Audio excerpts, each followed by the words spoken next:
Hi, everyone, and welcome back to the program. We are joined today by Chas Freeman, a retired diplomat, former ambassador to Saudi Arabia, and also the former Assistant Secretary of Defense.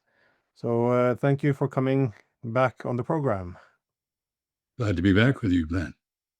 So I recently, well, actually this morning, was reading through the old book of Paul Kennedy on the rise and fall of great powers from 1987, and I picked up some interesting indicators of what one should expect to see in falling great power, which is the decline of industrial productivity, innovation, and trade advantage, and declining infrastructure, too many wars, military bases, alliances, uh, ballooning military budgets, other great powers catching up in terms of economic power and technologically, political leadership beginning to refuse that the world has changed, cannot therefore adapt. Decision making becomes increasingly short term, lacking in long term strategy, and institutional and cultural decline. It does feel like at some level this is the problem of our era. So do you see it as in a similar way? Do you see the indicators for a fall of the, I guess, U.S. and the political West as great powers? Yes, I think that's a very good description, actually, of where we are. Several transitions going on. The 5-century-long global dominance of the West is past. The West no longer has moral authority. It does not even have unity. And the values that it once expressed, it now ignores or repudiates. Those values have taken root outside the West. So I think that's the first transition within the West. Every country, but especially my own, is in some disarray with ballooning national debt, fractious politics, polarization of the political scene, leadership that is regarded by much of the population as both illegitimate and indifferent to popular opinion. You can look at France, if you will, and see all these symptoms, but you can also see them in the United States, where they're aggravated by the election of a very peculiar person as president, someone who is very inconstant and who has temper tantrums. He just ended trade talks with Canada because the governor of Ontario rebroadcast a Ronald Reagan speech, which condemns tariffs as deleterious to the working class in the United States. So, I mean, apparently no dissent is to be tolerated, even from foreign countries or neighbors. Of course, Canada is supposedly in line to become the 51st state, according to the president, but no one else. So, yes, that's a very good description of the descent into relative chaos and loss of traction on the policy front. You mentioned the past 5 centuries of a competitive advantage or source of dominance for the West coming to an end. How do you see this? In what framework do you see this major shift? Well, it was 5 centuries ago that Columbus opened the Americas to European and African settlement, and the West went on from that to dominate the world. There's a famous map of which shows 19 small blank spots on the world on the world stage, which Great Britain did not invade. Everywhere else it invaded, and if you weren't invaded by the British, you were invaded by the French or the Germans or the Japanese or someone else. That's all gone. That is to say, the institutions that the West created after World War II, the United Nations, a great body of international law, are all behind us. They're not respected anymore by the West. Ironically, they've been taken up by others. The centerpiece of Chinese foreign policy is the effort to restore international law and fidelity to the United Nations Charter. Very ironic, given the way in which the modern Chinese state was born, in a repudiation of international law, and in a framework totally outside the post-World War II American-led order. So we have an odd situation where the United States is now trying to tear down the order it created, and those countries like China that have benefited most from that order and from the rules set by powerful capitalist states are trying to restore that order, or keep it alive anyway. So you see an effort to keep the World Trade Organization going. If you can't resurrect it directly, then adopt regional arrangements that incorporate its rules and dispute resolution mechanisms into a new regional order. And finally, I guess we're seeing a collapse of any hegemony.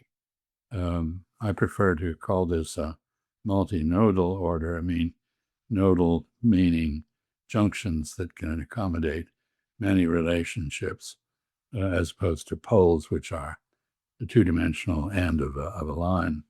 But at any rate, whatever is coming, it is not a unipolar moment anymore. It's not a bipolar moment either, like the Cold War. And it's very notable that although China is now the major economic factor on the planet and in many ways the most influential state, replacing the United States, it has no appetite to take up the sort of leadership hegemonic role that the United States for long played. So there's a leadership vacuum in the world.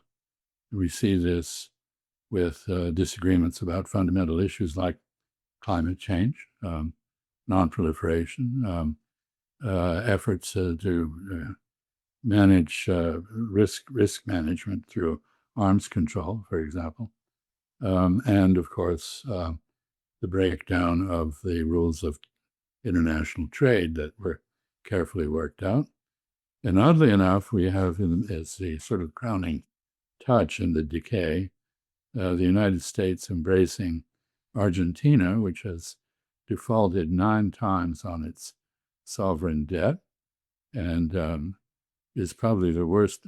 If you go to law school and take a course in international transactions, a great deal of the course is about Argentine misbehavior. And there's no indication we're going to have an election on Sunday in Argentina to replace about half of the legislature. It's a referendum on Mr. Milei, the president, and his rather strange economic theories. It's also a referendum on Donald Trump and Treasury Secretary Diesen, who've decided to prop up Argentina, something that, as I say, history suggests is not a secure investment. So lots of things are happening, economically, politically, whatever. The worst abuses are occurring in West Asia, where we've had a genocide supported by the United States and other Western countries. We've not just enabled it, we've actually supported it, financed it, equipped it. And now we have a ceasefire which is nothing more than a ceasefire. It is not a peace to talk about. So I guess to circle back or to frame this in the options which were outlined by again Paul Kennedy was he argued that towards the fall of the great power, one was faced with a dilemma. That is, one could either pursue strategic retreat to preserve some of the prosperity and advantage by simply essentially scaling back. The alternative would be to cling on to hegemony and face well, total collapse. I I must admit, I was initially had a bit of a soft spot for Trump's notion of America first, because through my lens, I interpret it to some extent as a strategic retreat. So yeah, like many others, but it appears that he hasn't really followed that path. Instead, he seems quite determined to rebuild empire by simply showing more strength, as if that was the missing recipe for perpetual dominance. But I guess first of all, do you see it the same way? And also, do you interpret what's happening now as, I guess, clinging on to hegemony, or perhaps you don't see it through this lens? No, I think there's an influential group in the United States who go by the label restrainers, and they're probably most ably represented by the Quincy Institute in Washington. But they represented an effort to conduct a strategic retreat, saving what could be saved of the vanishing world order. I don't think Trump appealed to some of them because he's all over the place. He has no fixed principles. Everything is about himself. The most recent indication of that, if you had any doubt, is his proposal to build an Arc of Triumph similar to the one in Paris, in Washington. And when asked what the triumph was about, he said, me. It's about me. Well, everything is apparently about him. So I don't think there's much use trying to analyze his strategic vision because there really isn't one. And that, of course, is aggravating the decline that or rather Kennedy so ably described. So I think that's, that's it. And of course, the other thing is we have Steve Bannon now arguing with The Economist in an interview that Trump should be able to finesse the 22nd Amendment and be reelected in 2028 for a third term. And we need him because he is a divine instrument. God has brought him here, according to Steve Bannon, to straighten out everything. And we need more time with him for him to do that. But that is a rather peculiar description of what is going on. What is going on is symbolized for many Americans by the destruction of the East Wing of the White House and its proposed replacement with a garish, huge ballroom of some sort, costing $300 million. Well, there goes a part of American history. And it is, in a sense, symbolic of what is happening. We are departing from our constitutional principles, the rule of law, our own history. As a nation of immigrants, we're repudiating the idea of diversity. We're falling back on a citadel of white power, which is mostly an imaginary past, not something real, and disuniting. And all of this in a context where there are major wars going on and some actually happening and some in prospect. You have to ask yourself the question, are we fit for another war? Let's say a war with China. Do we have the unity? Do we have the strength of purpose? Do we have the national agreement on principles that would be required to prevail in such a war? And I suspect the answer is no. Yeah, I think that's how, Emmanuel Todd, the French philosopher, he wrote something. He used the concept, I think it was micro-militarism, that when a great power is in decline, it will seek, I guess, low-hanging fruits or simple victories. So using, for example, seeking out small military victories, or renovating the ballroom, something to signal the restoration of greatness during the decline. I guess the similar recent development, the attacks on the Venezuelan boats off its coastline, and threats of bombing it,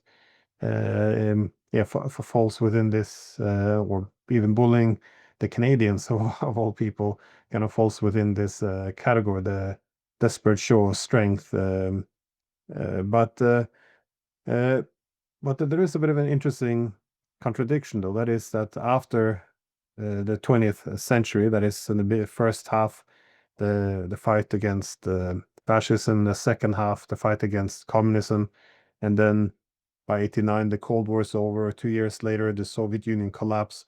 This is really when the political West seems to be at the peak of its power, but all the conditions were right for peace back then. Yet somehow, if you look at that vision we had in the early 90s, that of perpetual peace and transcending history, and where we ended up now, instead, this perpetual hostilities towards all corners of the world, perpetual war.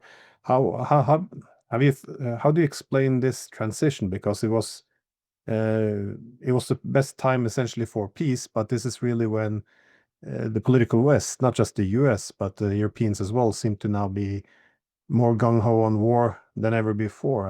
At least speaking from where I saw my own country was during the Cold War, we were restrained. We were seeking peaceful means for peaceful ends. We're cautious not to provoke adversaries. After the Cold War, it switched. Suddenly, peace was to be delivered through military force. And again, we stopped talking about the security concern of opponents. How do you explain this strange shift when, again, we were expecting generations of peace, effectively?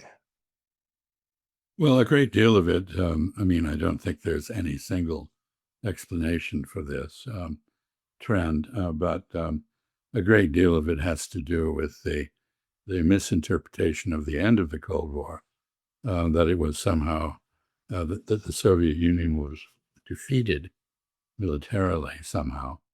Then the lesson of the Cold War was that military deterrence is the key to peace rather than diplomacy. Disengagement, ostracism work, apparently. No, this is the idea. Second, after the end of the Cold War, the United States emerged in what was called the unipolar moment. We really were all powerful. There was no competitor.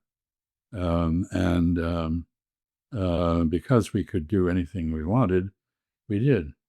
And in effect, we decided that foreign relations were discretionary rather than required, that you could have foreign policy or not. It didn't really matter, and you didn't need diplomacy because we were so strong we could coerce anybody into doing anything we wanted them to do. Now, this is the theory. It hasn't worked out. And in fact, where this fallacious theory has been applied, for example, to North Korea with maximum pressure as the policy, no diplomacy at all. Donald Trump made a rather pathetic effort to emulate Richard Nixon's opening to China by reaching out to Kim Jong-un. But all that produced was photo opportunities and a pageant or two, and no movement, no real diplomacy. So what that maximum pressure produced was a North Korean ICBM with a nuclear warhead capable of hitting the United States. Same process is going on with Iran, although to date, religious scruples have apparently prevented the Iranian supreme leader from agreeing with many of his subordinates who argue that the example of North Korea it shows that the only way to be safe is to develop a nuclear capability to strike the United States or Israel, as the case might be. So a lot of things went into this. In the United States, the sense that foreign policy was a disposable activity led to the enfranchisement of various special interest groups, so that everybody dealing with the Middle East was a Zionist. Everybody dealing with Norway was in the Save the Whales crowd. Everybody dealing with Haiti was Black, like Haitians, and so forth and so on. And complex societies like China had multiple special interests, religious freedom fighters, boutique Buddhists, one group after another, so human rights advocates, capitalists, anti-communists, and so forth.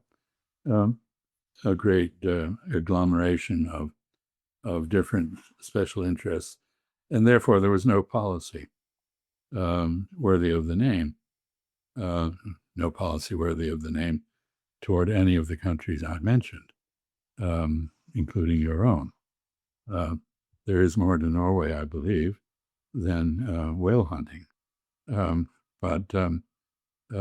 Anyway, so basically incoherence became the name of the game, and we're paying a price for that.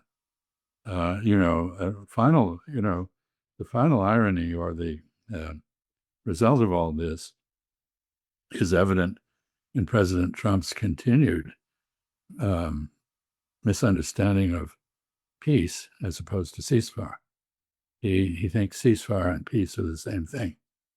But a ceasefire is just a halt in fighting, and a peace is a resolution of the underlying issues that cause the fighting.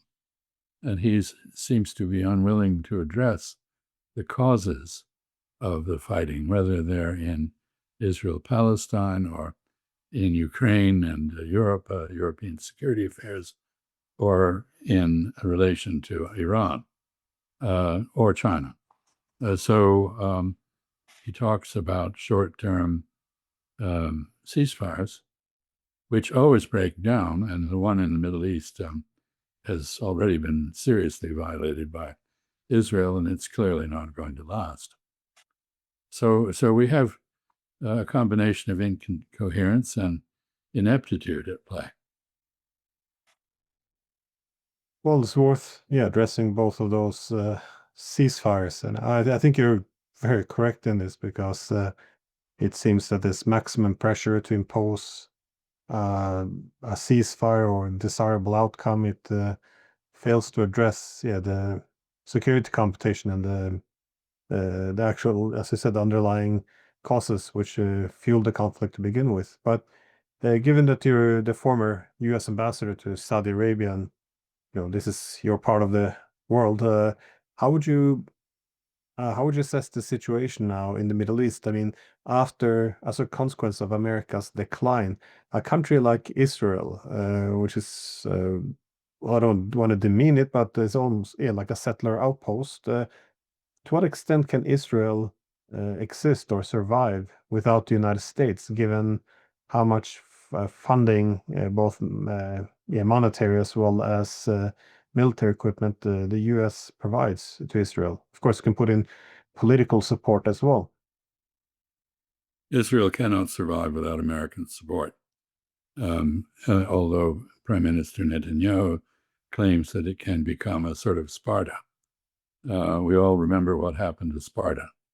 It did not die gracefully. So that is not a good vision. And what Israel has done is costing it the support of the United States. It takes a while to counter entrenched Zionist influence, but it is being countered, even if it continues to control the political elite in Washington and to occupy the White House.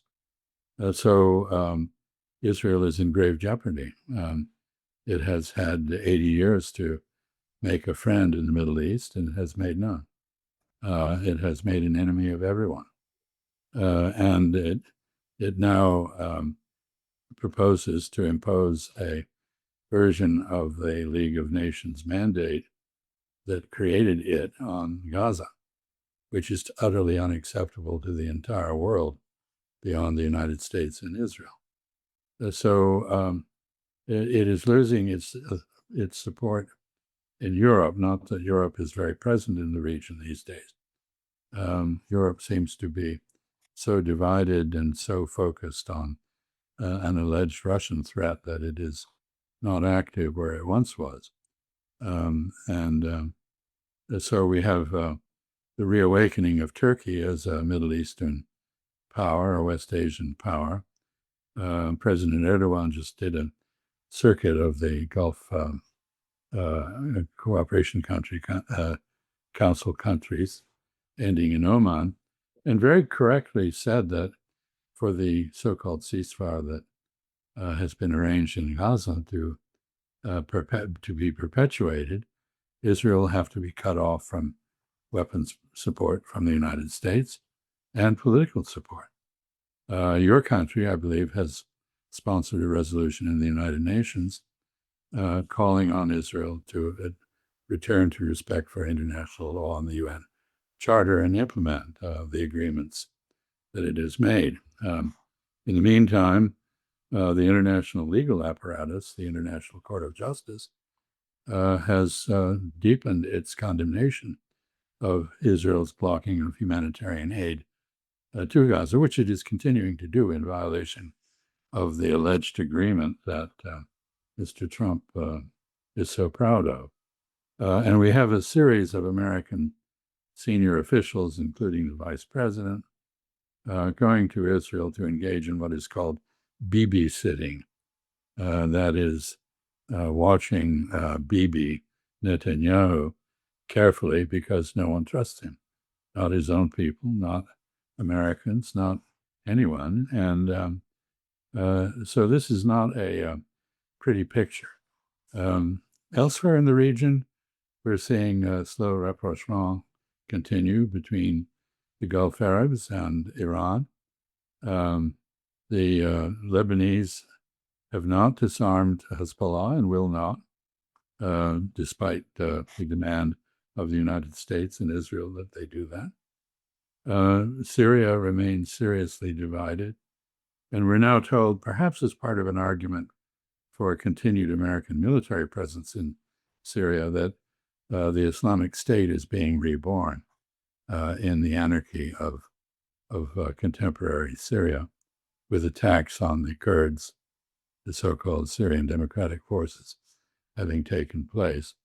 I'm not sure whether this is, as I say, whether this is a reality or some effort to re-engage the United States, which is slowly disengaging from Syria. The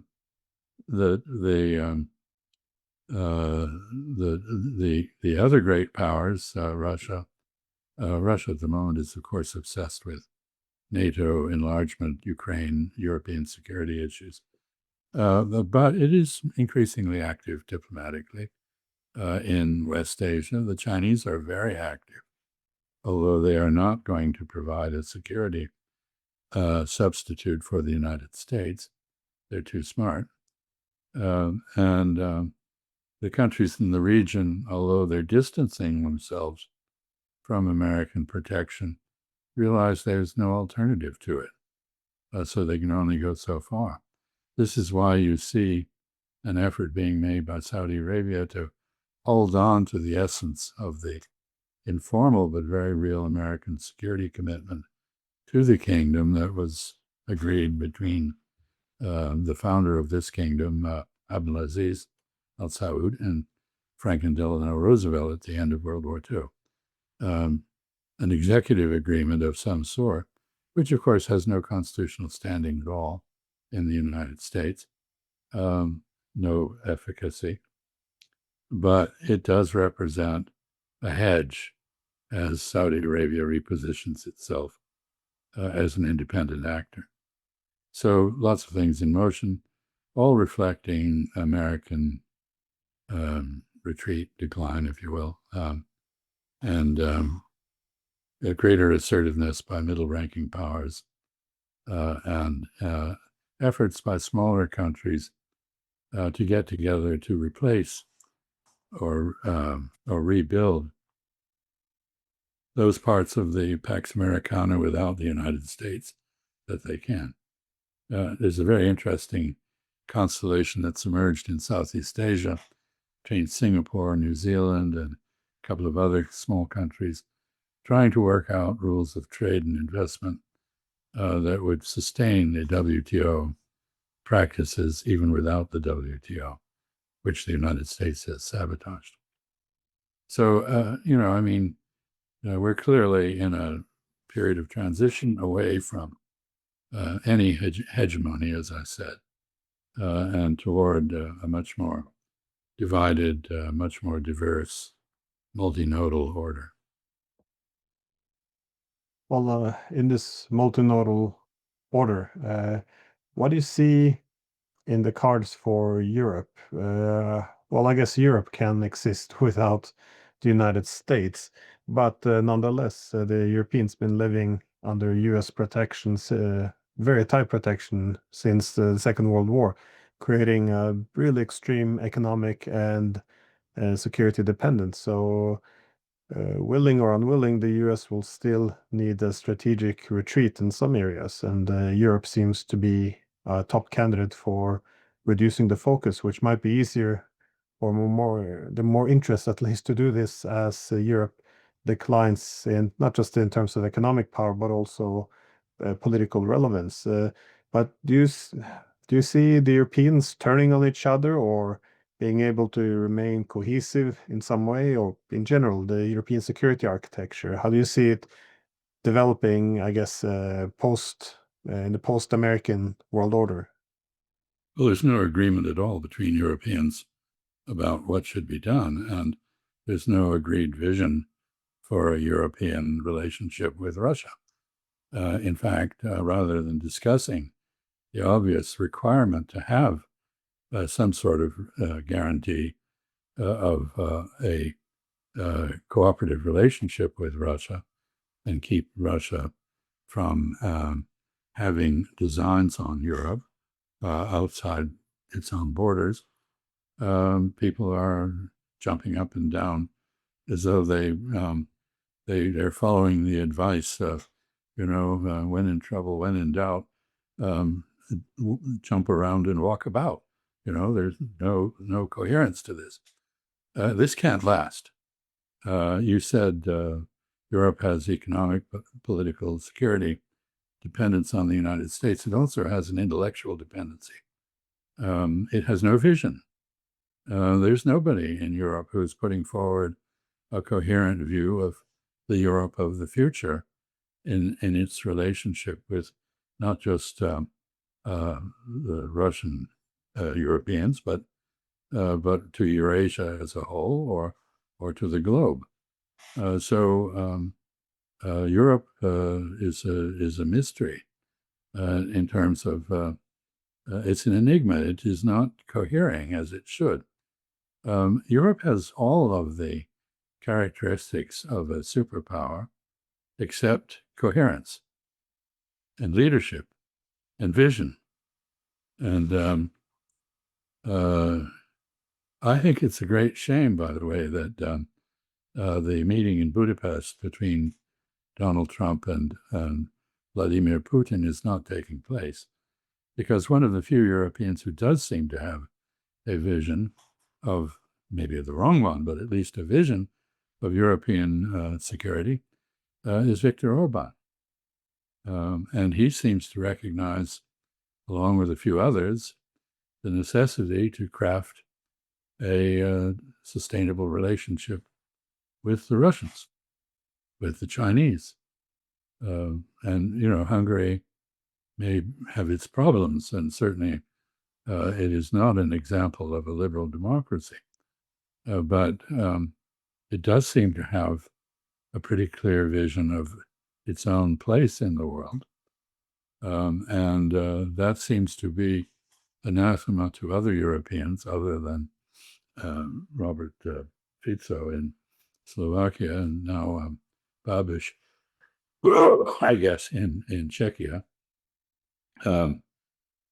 So, I mean, you see this with something like the European effort to confiscate funds from the Russians to indemnify Ukraine for its damage, where the Hungarians abstained. Everyone else apparently voted in favor. What's the point of that? What does that do, other than continue the fighting to the last Ukrainian? At some point, the last Ukrainian will die. What then? Nobody's talking about it. How do you deal with the prospect of a Russian victory in Ukraine? Nobody's talking about it. And yet that is the most plausible outcome of this war. Yeah, this, say what one will about Orban, but at least when he comes with a vision, for example, balancing off the liberal ideals with traditional values, or improving relations with the US, but also looking to the East, all the way to China for diversifying economic cooperation. I mean, if one doesn't agree with it, one can counter it with other ideas. But as you said, the Europeans seem to have driven themselves into a ditch, but they just reject any dissent. So there's no, I guess, intellectual engagement with people like Orban. But just my last question is more specific, I guess. How do you make sense of Trump's last sanctions now against, well, it's against Russia, but it's secondary sanctions. So it's essentially sanctions against the world. It seems to primarily target the Russian oil trade with China and India. But again, even the Germans have to go and ask for exemptions now because of some Russian subsidiaries, processing their oil on German territory. So how do you make sense of what Trump is doing? You can't make sense of it because it makes no sense. First of all, it's going to fail. There will be workarounds developed by the Indians and the Chinese, who are the two major purchasers of Russian oil. The exact nature of those workarounds has yet to be determined. There is a temporary suspension of imports from Russia by the major refiners in China and India, but that won't last. Interestingly, this effort to cut off Russian dependence on Russian energy appears to have been accompanied by sabotage in a number of European countries of facilities processing Russian oil. I think Bulgaria, Romania stand out, but this smacks of Nord Stream 2 again. This is, an example of self-mutilation. What is Europe's future if it has no access to cheap energy? Question.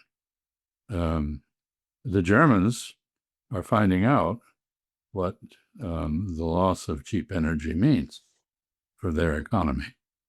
I suppose this is all very good for Norway as an oil producer, but it's a sad development because an open trading system is how Europe became great, and it's now turning its back on it.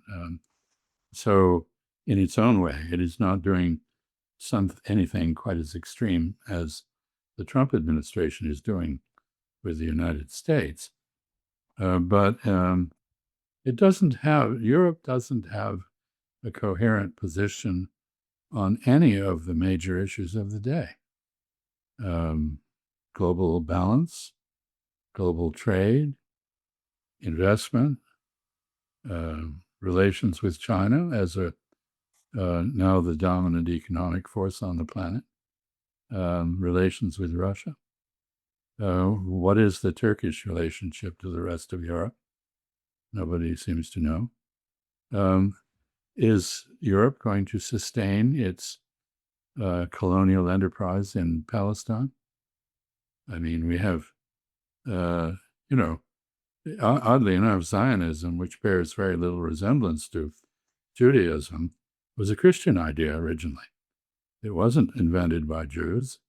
It was a Protestant idea, and it was connected to the desire to rid Europe of its Jewish population by sending them to their mythical homeland in Palestine.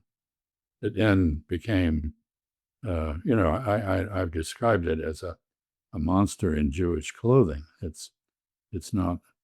It certainly bears no resemblance to the humane religion that I know in the United States among Jews.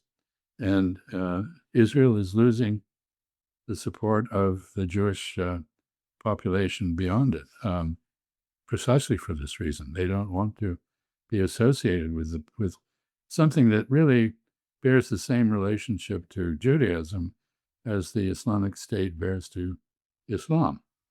It is a deviant perversion. So this is another thing that is happening.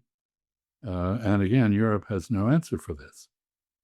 Germany is still engaged in repressing any criticism of Israel out of guilt over the Holocaust. And it's thereby aiding and abetting another Holocaust, which isn't over, notwithstanding the so-called ceasefire. So you can wring your hands, but we really should do better than that. We're living in this truly historical times when the global hegemon has come to an end, and everyone has to adjust to a multipolar or a multimodal world, finding our own place in this, recognizing the incentives, limitations. There's a lot to reflect on, and things of importance which has to be considered. Yet, as you said, there might be that intellectual deficit, I think, because at the moment, at least in Europe, the only focus is on wondering whether Russia's can restore the Soviet Empire or march on Paris. I mean, it's very absurd to hear the kind of rhetoric and arguments being made, very, very much divorced from the massive changes the world is undergoing. Anyways, I very much appreciate you taking the time, and as always, thank you. Well, you seem to like gloom and doom. At least it's justified these days. Well, yeah. Well, ironically, my main focus is on this greater Eurasia initiative of China, India, Russia. Ideally, Europe would be included and cooperating with the US as well. And it's a very optimistic initiative. You know, the Europeans could connect across the greater Eurasian Of continent, course. connect with Russian energy, Chinese technology, go from hegemonic system to something a bit more balanced based on sovereign equality. So actually, the my point of departure was actually quite optimistic, but Right. Well, these days there's not much optimism left, I guess. in that connection, Glenn, let me recommend to you an essay by Kaiser Kuo, Kuo spelled K-U-O, Kaiser, K-A-I-S-E-R, called What the West Can Learn from China. His basic point is the period of Chinese learning from the West is over.